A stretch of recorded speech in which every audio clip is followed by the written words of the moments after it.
आज हम लोग करेंगे pair of linear equation in two variables का एक्सरसाइज 3.7। ये ऑप्शनल है, इसको कर भी सकते हैं नहीं भी कर सकते हैं, लेकिन इसको कर लेना ही अच्छा होगा। ये प्रैक्टिस के लिए बहुत ही अच्छा है। इसमें जो सम्स दिए गए हैं कुछ प्रॉब्लम सम्स है जिनको फॉर्म करना है। सबसे पहले इसको इक्वेशन में फॉर्म करना है और दूसरा जो दिया गया है इसको solve by the any algebraic method से कुछ सॉल्व इसमें करना है। तो ये एक्सरसाइज ये बहुत ही अच्छा है, जिसको अगर हम कर लेते हैं तो किसी भी तरह का प्रॉब्लम जो है लोग इजीली सॉल्व कर पाएंगे। तो इसलिए इसको ज़रूर करें। ऑप्शनल है लेकिन इसको ज़रूर करेंगे। ओके, आज हम लोग करेंगे pair of linear equation in two variables का एक्सरसाइज 3.7। एक ऑप्शनल एक्सरसाइज है। ऑप्शनल है बोलने का मतलब इसको बहुत सारे बच्चे इसको नहीं भी करते हैं, लेकिन हम लोग सभी यही चेष्टा करेंगे कि इस एक्सरसाइज को करें। इस एक्सरसाइज को करने से बहुत सारा जो प्रॉब्लम्स हैं हम आसानी से सॉल्व कर पाएंगे। ये प्रैक्टिस के लिए बहुत ही अच्छा है। इसमें जो सम्स दिए गए हैं बहुत अच्छे अच्छे सम्स हैं, तो अगर इसको कर लेते हैं तो किसी भी तरह का प्रॉब्लम को आसानी से हम लोग सॉल्व कर पाएंगे। इसलिए इसको मेरा मानना है कि इस एक्सरसाइज को ना छोड़ें, इसको ज़रूर टच करें, इसको सॉल्व करें, जिससे हमारा प्रैक्टिस बहुत ही अच्छा हो जाएगा और किसी भी प्रॉब्लम को हम लोग आसानी से सॉल्व कर पाएंगे। ठीक है, तो हम लोग चलो शुरू करते हैं एक्सरसाइज का। क्वेश्चन नंबर 1 से शुरू करेंगे, जो कि प्रॉब्लम्स सम्स हैं। 1 से लेकर इसमें 6 तक प्रॉब्लम सम्स है। उसके बाद कुछ इक्वेशंस दिए गए हैं जिनको सॉल्व करना है। ठीक है, तो शुरू करते हैं। क्वेश्चन नंबर 1 है, the ages of two friends Ani and Biju differ by 3 years. Ani's father Dharam is twice as old as Ani and Biju is twice as old as his sister Kathy. The ages of Kathy and Dharam differ by 30 years. Find the ages of Ani and Biju. इसमें बहुत सारा character है। अनी है, बिजू है, उनका father है और एक सिस्टर है कैथी। तो इसको एज रिलेटेड प्रॉब्लम है, तो इसको हम लोग कैसे सॉल्व करेंगे। तो एज रिलेटेड प्रॉब्लम जब भी आता है तो हम लोग सबसे पहले किसी का भी जिसका प्रॉब्लम सॉल्व करना है उसका हम लोग सबसे पहले प्रेजेंट एज को लेट करते हैं। तो क्वेश्चन में तो फाइंड द एजेस ऑफ अनी एंड बिजू है, इसलिए सबसे पहले हम लोग क्या करेंगे, अनी एंड बिजू का प्रेजेंट एज को लेट करेंगे। उसके बाद आगे हम लोग बढ़ेंगे। यहाँ लेट कर लिए, late x years and y years be the present ages of Ani and Biju respectively। यानी अनी का एज है x years and बीजू का एज है y years। तो ये दोनों का एजेज हो गया। अब यहाँ पर कंडीशंस में जाएंगे। The ages of two friends Ani and Biju differ by 3 years, पहला कंडीशन है। तो अकॉर्डिंग टू अगर क्वेश्चन चले जाए तो अकॉर्डिंग टू फर्स्ट कंडीशन दोनों का एज का डिफर जो है यानी डिफरेंस जो है 3 years का है। तो हम किसको बड़ा मानेंगे, ये बड़ा है या ये बड़ा है, पता नहीं है। तो हम पहले कोई भी एक कंडीशन हम इसको बड़ा लेट करके चलेंगे कि ये ग्रेटर है, उसका एज ज़्यादा है, इसका एज कम है। तो ज़्यादा में से कम को माइनस करेंगे तो x minus Y A equal to 3, equation 1 तो मिल जाएगा। ये फर्स्ट कंडीशन है जब हम अनी को बड़ा मान रहे हैं और बीजू को छोटा मान रहे हैं। तो अनी का एज ज़्यादा है, इसलिए अनी के एज में से बीजू का एज को माइनस करेंगे। लेकिन ये कंडीशन 1 है। ये कंडीशन ऐसे भी हो सकता है, उस केस में अगर बीजू बड़ा होता अनी को छोटा होता तो ये इक्वेशन 1 आता इस कंडीशन में। तो इस कंडीशन को बाद में अप्लाई कर रहे हैं, पहले हम इस कंडीशन को लेकर चल रहे हैं। इस कंडीशन को लेकर चलेंगे और सॉल्व करेंगे। ये सेकेंड कंडीशन बाद में देखते हैं। तो ये हमारा फर्स्ट कंडीशन हो गया, फर्स्ट इक्वेशन मिल गया। अब दूसरा कंडीशन जो बोला गया है उसको पहले समझेंगे, उसके बाद दूसरा इक्वेशन को बनाएंगे। कंडीशन को समझने के लिए हम पहले एक साइड में चार्ट कर लिए हैं, रफ कर ले रहे हैं। तो पहले सेकंड कंडीशन बोल रहे हैं अनी's father Dharam is twice as old as Ani. Ani का जितना एज है उससे धर्म का जो फादर है उनका एज डबल है। यानी हमको समझ रहे हैं धर्म फादर का जो एज होगा, अनी का एज x years था तो फादर का एज होगा 2y years अभी। और दूसरा कंडीशन उसी में दे रहा है and Biju is twice as old as his sister Cathy. Biju जो है डबल है एज में कैथी के एज से, तो हम लोग कैथी का एज को क्या समझेंगे, जो बीजू का एज है उसका हाफ है। ये दोनों का एज यहाँ हमको पता चल जा रहा है, धर्म्स का एज पता चल जा रहा है और कैथी का एज पता चल जा रहा है यहाँ पर कंपेयर करने से। अब जो कंडीशन दिया है, the ages of Cathy and Dharam differ by 30 years. Dharam का एज और कैथी का एज का जो डिफर है वो 30 ईयर्स का है। तो 80 में अगर चले जाए तो धर्म का एज 2x है और कैथी का एज y/2 है, इक्वल टू ये है 30 ईयर्स का डिफरेंस। तो ये हमारा इक्वेशन 2 मिल जाएगा। तो ये जो कंडीशन है, पहले इस कंडीशन को फाइंड करना होता है। ये पहले जब तक हम लोग धर्म का एज फाइंड नहीं कर पाएंगे और कैथी का एज फाइंड नहीं कर पाएंगे, तब तक ये हम लोग डिफरेंस को इक्वल टू में नहीं दिखा सकते। इसलिए इसके कंपैरिजन को पहले वहां से फाइंड करेंगे कि एक्चुअल में धर्म का एज क्या है और कैथी का एज क्या है। तो ये हमारा 2 इक्वेशन हो गया। अब इसको सॉल्व करेंगे तो यहाँ से x का वैल्यू y का वैल्यू मिलेगा, यानी x यानी अनी का एज पता चल जाएगा और y बीजू का एज पता चल जाएगा। और क्वेश्चन में फाइंड करना है एजेस ऑफ अनी एंड बीजू, तो यहाँ से हो जाएगा। तो इसको सॉल्व करते हैं। मुझे पता है कि आप लोग को सॉल्व करने आता है, इसलिए यहाँ पर हम सॉल्व करके फिर भी दिखा दे रहे हैं। लेकिन अगर नहीं आता है तो आप लोग पिछला एक्सरसाइज देख सकते हैं। तो किसी भी इक्वेशन को पहले सिंपल फॉर्म में लाते हैं। देखिए यहाँ पर हम लोग एलसीएम लेकर क्रॉस मल्टीप्लाई करके सिंपल फॉर्म ला दिए। अब इसमें से किसी भी एक टर्म को एलिमिनेट करेंगे तो यहाँ पर इक्वेशन 1 में 4 से जैसे मल्टीप्लाई करेंगे 4x आपस में इक्वल हो जाएगा। और क्या करेंगे, दोनों इक्वेशन को यहाँ पर सब्ट्रैक्ट करेंगे। तो इक्वेशन 2 से 3 से 2 को सब्ट्रैक्ट कर दिए तो 4 एलिमिनेट हो जाएगा। यहाँ से y इक्वल टू निकलेगा, बोथ साइड माइनस कैंसिल होगा, ठीक है। तो y इक्वल टू जैसे निकल जाएगा, इस y का वैल्यू को हम लोग इक्वेशन 1 में पुट कर देंगे। Putting the value of y in equation 1 को लिखेंगे और वहाँ पर y का वैल्यू पुट करेंगे। यहाँ से x इक्वल टू निकल गया 16। देयरफॉर जो क्वेश्चन था उसके हिसाब से हम उसका आंसर लिख देंगे। x क्या होगा, एज ऑफ अनी x ईयर्स यानी 19 ईयर्स और बीजू का हो जाएगा 16 ईयर्स। ओके, तो उसी प्रॉब्लम को आप दूसरी तरह से सोचते हैं। दूसरी तरह से तो आंसर आ चुका है, लेकिन दूसरी तरह से अगर सोचेंगे जी अगर बीजू बड़ा होता अनी छोटा होता, उस केस में क्या होता। उस कंडीशन में फर्स्ट कंडीशन जो होता 80 जो होता उस समय होता y minus X equal to 3। ये इक्वेशन हमारा मिलता है। उस समय था x minus Y equal to 3, यानी उस समय अनी को हम बड़ा लेकर चले थे, बीजू को छोटा लेकर चले थे। अभी बीजू अगर बड़ा है अनी छोटा है, उस केस में इक्वेशन ये होता। और सेकंड इक्वेशन जो होता ये जो होगा, ये तो इक्वेशन ठीक ही है। धर्म और कैथी के बीच का जो एज का डिफरेंस है वो 30 ईयर्स है, यानी 2x minus Y by 2 equal to 30 years. और इसको जब सॉल्व करेंगे तो अलग तरह का ही इक्वेशन आएगा। तो इसको पहले हम लोग सिंपल फॉर्म कर देते हैं। तो ये आएगा 4x minus Y by 2 equal to 0। पहले इसको हम लोग नॉर्मल फॉर्म ले लेते हैं। तो नॉर्मल फॉर्म लेंगे तो यहाँ पर देगा 4x minus Y, cross multiply कर दिए तो आएगा 60। ये इक्वेशन 2। अब इक्वेशन 1 एंड 2 को सॉल्व करेंगे। 1 एंड 2 को जब सॉल्व करेंगे तो यहाँ पर देखिए ये जो डिफरेंस है यहाँ अलग अलग है। हम दोनों इक्वेशन को अगर ऐड कर देते हैं तो सॉल्व हो जाता है। यहाँ पर y को हम इक्वल करेंगे, ये y और यहाँ पर भी y इक्वल ही है, तो दोनों को हम इक्वल कर लेंगे। इक्वल करेंगे तो क्या मिलेगा, इक्वल ही है, हम सॉल्व कर देंगे। तो एडिंग, तो दोनों को ऐड करेंगे, एडिंग 1 एंड 2। ऐड करने से क्या होगा, यहाँ पर देखिए y एलिमिनेट हो जाएगा और x का वैल्यू निकलेगा। x का वैल्यू आ गया यहाँ पर 21। इस x का वैल्यू को पुट कर देंगे इक्वेशन 1 में। Putting x equal to 21 in equation 1, y equation 1 लिखे, x का वैल्यू पुट किए और यहाँ से y इक्वल टू आ गया 24। तो पहले जो एज आया था और अभी जो एज आया था दोनों अलग अलग आया था, यानी क्या एज 21 ईयर्स और बीजू का एज 20। यहाँ पर आंसर देखिए, पहले के आंसर से डिफरेंस है लेकिन दोनों आंसर्स राइट है।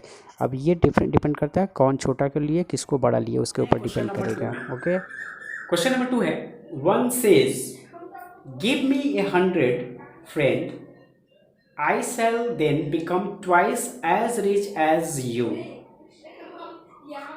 The other replies is, if you give me 10, I shall be 6 times as rich as you.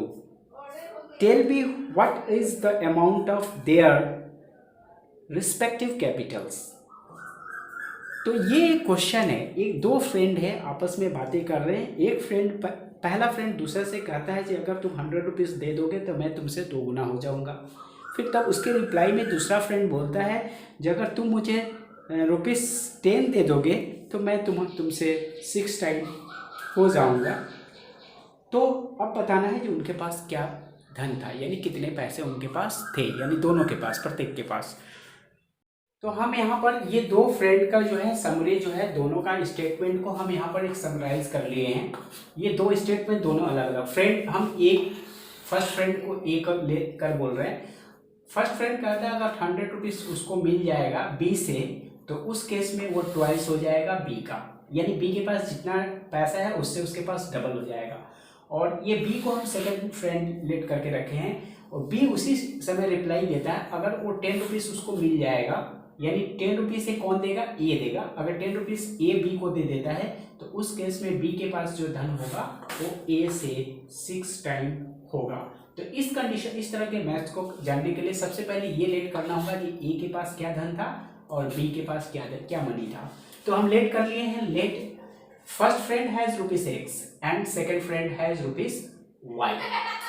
ये तो पहले के पास ₹X है और दूसरे के पास ₹Y है। अब कंडीशन में आते हैं। अकॉर्डिंग टू कंडीशन कैसे क्वेश्चन इसको इक्वेशन को फॉर्म करेंगे। सबसे पहला हम दोनों को आमने सामने रखते हैं।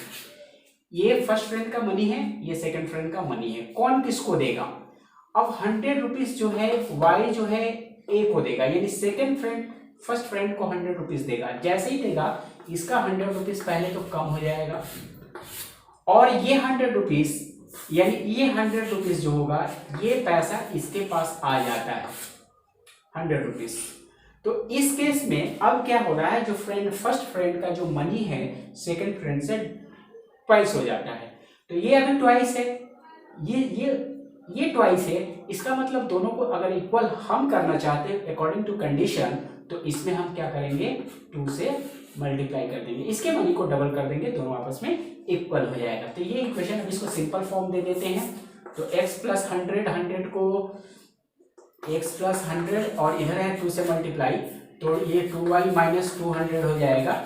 और यहाँ पर ये हो जाएगा, y को इधर लाते हैं x - 2y, और ये हो जाएगा -200 और -100 मिलकर माइनस हो जाएगा 300। इक्वेशन 1 यहाँ पर हमको मिल गया।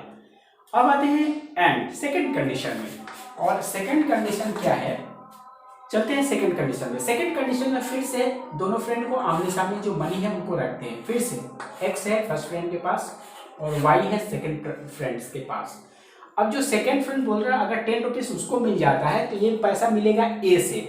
तो a से जब b को मिलेगा तो a का पहले फर्स्ट फ्रेंड से 10 रुपीज कम हो जाएगा, और ये 10 रुपीज सेकेंड फ्रेंड में ऐड हो जाएगा। और इस कंडीशन में दोनों का जो मनी है उसका कंपेयर है, जब उस समय सेकंड फ्रेंड का जो मनी होगा 6 टाइम है, अभी ये 6 टाइम्स मनी है इससे, तो हम क्या करेंगे इसमें 6 का मल्टीप्लाई कर देंगे तो दोनों आपस में इक्वल हो जाएगा। इसको भी सिंपल फॉर्म ले लेते हैं, तो ये हो जाएगा 6x - 60 = y + 10। अगर इसको y को इधर लाते हैं तो 6x - y = -60, इधर जाकर इसमें प्लस हो जाएगा तो 70 हो जाएगा। ये हमारा इक्वेशन 2 मिलेगा। तो इस तरह से हम लोग इसको इक्वेशन को फॉर्म कर सकते हैं। अब इसको सॉल्व करना है, इक्वेशन 1 एंड इक्वेशन 2 को सॉल्व करेंगे तो पता चलेगा कि फ्रेंड्स के पास किस फ्रेंड के पास कितना पैसा था यानी मनी था। तो सॉल्व करते हैं। तो हमारा 2 इक्वेशन है, तो दोनों इक्वेशन में देखेंगे जी किसको इक्वल करना आसान है। तो हम यहाँ पर y को चूज़ करेंगे, तो इक्वेशन 2 में 2 का मल्टीप्लाई कर देंगे तो 2y हो जाएगा। 1 में तो 2y तो है, अब 1 से 2 को सब्ट्रैक्ट कर देंगे फ्रॉम 3 से जो आएगा, तो 3 को ऊपर लिखे और 1 को नीचे लिख कर उसको सब्ट्रैक्ट किए, साइन चेंज हुआ तो यहाँ से y एलिमेंट हो गया और x का जो वैल्यू आ गया 40 आ गया। ये x का वैल्यू को क्या करेंगे पुट कर देंगे इक्वेशन 1 में, जो कि x - 2y है, तो लिखेंगे और इसमें x का वैल्यू पुट करेंगे, फिर सॉल्व करेंगे तो यहाँ से y का वैल्यू निकल जाएगा। तो देखिए y का वैल्यू आ गया 170। इसका मतलब हो गया जे पहले फ्रेंड के पास यानी फर्स्ट फ्रेंड के पास जो था पहला जो वैल्यू आया 40 रुपीज़ था, और दूसरे फ्रेंड के पास y का वैल्यू 170 आया तो y 70 रुपीज़ है। इस तरह से किसी भी इक्वेशन को हम लोग सॉल्व कर सकते हैं। तो ये आसान है। तो अब आते हैं क्वेश्चन नंबर 3 में। A train covered a certain distance at a uniform speed. If the train would have been 10 kilometre per hour faster, it would have taken 2 hours less than the scheduled time. And if the train were slower by 10 km per hour, it would have taken 3 hours more than the scheduled time. Find the distance covered by the train.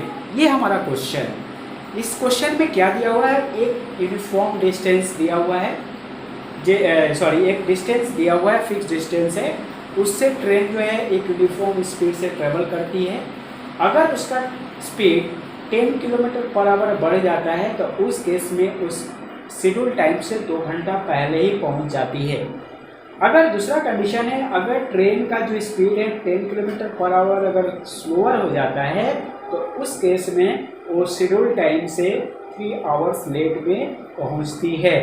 तो तब इस case में बताना है distance covered by the train क्या है। तो इस केस में हम लोग क्या करेंगे, इस केस में जो ट्रेन जो है कितना डिस्टेंस ट्रेवल करती है ये नहीं बताया गया, तो हम उसको पहले लेट करेंगे कि ए से बी जो एक जगह से दूसरे जगह जो जा रही है, हम ए और बी प्लेस के बीच का डिस्टेंस बोलकर एक्स किलोमीटर मान लीजिए, ये डिस्टेंस वो हमेशा ट्रेवल करती है। और ये जब डिस्टेंस ट्रेवल करती है तो उस समय ट्रेन का एक अपना स्पीड होता होगा, वो हम लेट कर लेंगे y किलोमीटर पर आवर। तो यहाँ लेट कर दिया है, डिस्टेंस भी x kilometre and speed of the train भी y किलोमीटर। तो इस डिस्टेंस को कवर करने का एक उसका टाइम होगा, जो इतने टाइम में वो कवर कर लेती है वही उसका शेड्यूल टाइम होगा।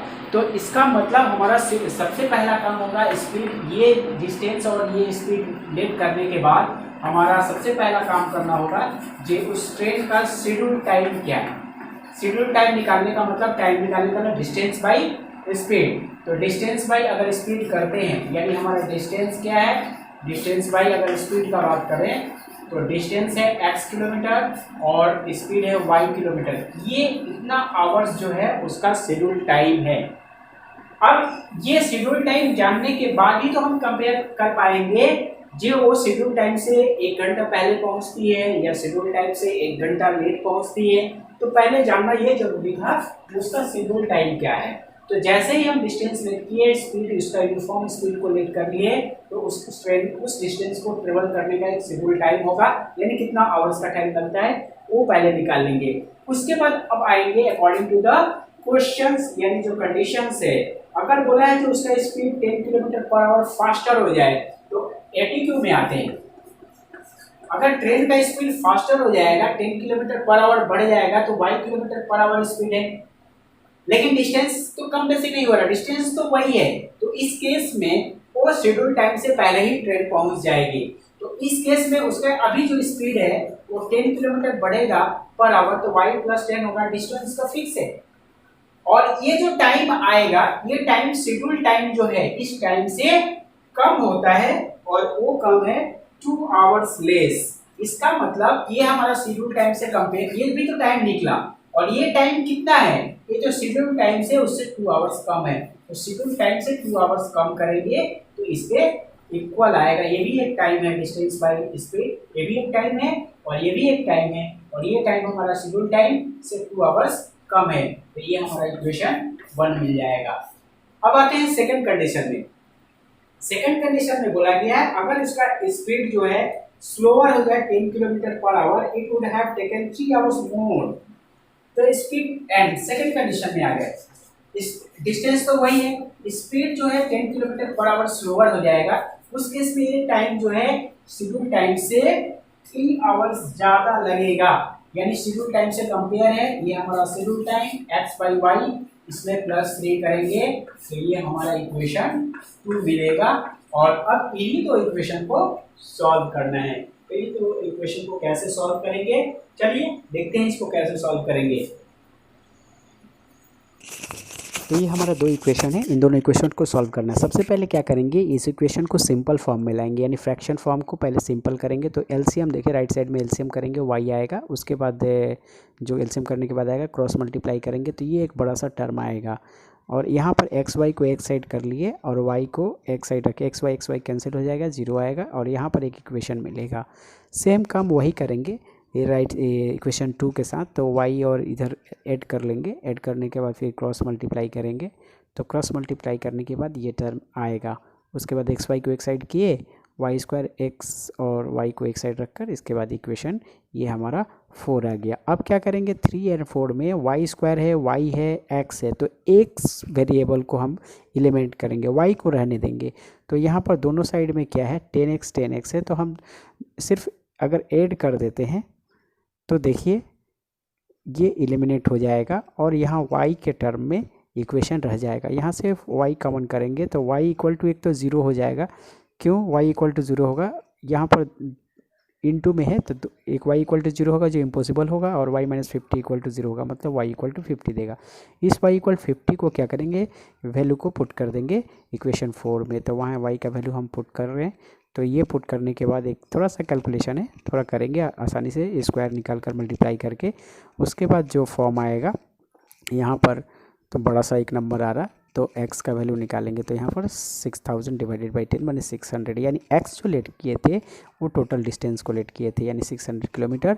और y का जो वैल्यू आया था वो ट्रेन का स्पीड था, यानी 50 किलोमीटर पर आवर।